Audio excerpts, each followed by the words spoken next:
What's up everyone? In this video I'm going to be talking about how to download and install Python for Mac.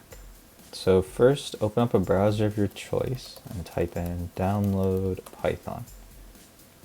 Then go to this python.org/downloads, and I would just download the latest version for Mac OS. In this case it's 3.11.3.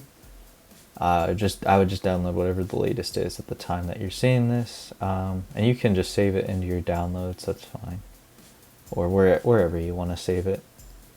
So this is done, so I'm just going to go ahead and click this, and this will bring up the installer.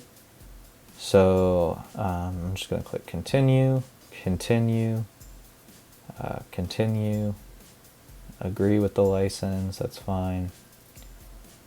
So this is where you would select your install location. So I'm just put it on the disk.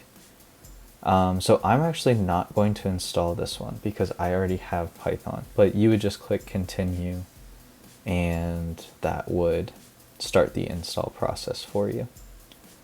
So once the install is done, the way to verify that you do indeed have Python is to open up your applications folder.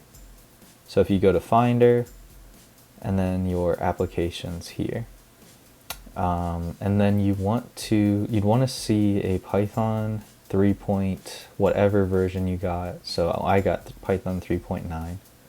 Open up that folder, and then you should see idle. And idle is just kind of like a shell for Python.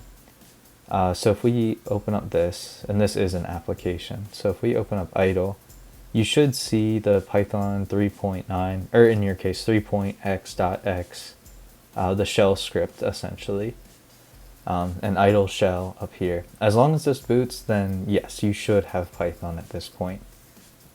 So that's pretty much it for Mac. It's actually really easy on Mac, which is super handy. So hopefully this helped. With that, I want to say thank you for watching, and I do have a Discord server if you're interested in joining. The link is in the description. It's 100% free and 100% up to you if you want to be a part of the PySupply community. I do appreciate the view, and as always, thank you.